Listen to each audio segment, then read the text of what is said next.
సత్యసాయి జిల్లా రాప్తాడు నియోజకవర్గం రామగిరి మండలం నసనకోట గ్రామ సమీపంలోనే ఉన్న జ్యోతిరావు పూలే గురుకుల పాఠశాలను జూనియర్ కళాశాలగా అప్గ్రేడ్ చేస్తూ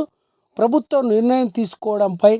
జ్యోతిరావు పూలే గురుకుల పాఠశాలలో విద్యార్థినులు, స్థానికంగా ఉన్న ఉపాధ్యాయులు, నసనకోట తెలుగుదేశం పార్టీ నేతలు హర్షం వ్యక్తం చేయడం జరిగింది.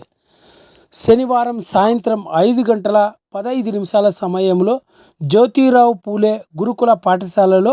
విద్యార్థినులు, ఉపాధ్యాయులు, తెలుగుదేశం పార్టీ నేతలంతా కలిసి ఆంధ్రప్రదేశ్ రాష్ట్ర ముఖ్యమంత్రి చంద్రబాబు నాయుడు, డిప్యూటీ సీఎం పవన్ కళ్యాణ్, ఆంధ్రప్రదేశ్ రాష్ట్ర బీసీ సంక్షేమ శాఖ మంత్రి సబితమ్మ, మాజీ మంత్రి పరిటాల రవీంద్ర, రాప్తాడు ఎమ్మెల్యే పరిటాల సునీత చిత్రపటాలకు క్షీరాభిషేకం నిర్వహించడం జరిగింది. ఈ సందర్భంగా గురుకుల పాఠశాల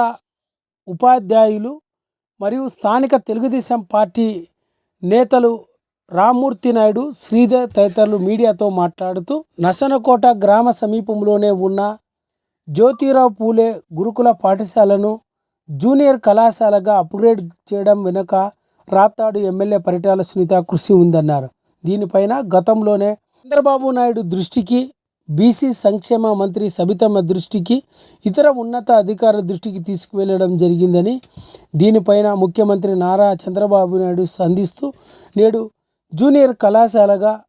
గురుకుల పాఠశాలను అప్గ్రేడ్ చేయడం జరిగిందని, ఇటువంటి సందర్భంలో వారి అందరి చిత్రపటాలకి క్షీరాభిషేకం నిర్వహించడం జరిగిందని,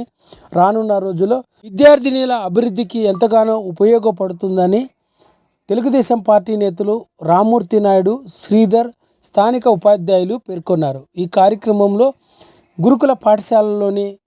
విద్యార్థినులు, అధ్యాపకులు అందరూ కూడా పాల్గొన్నారు.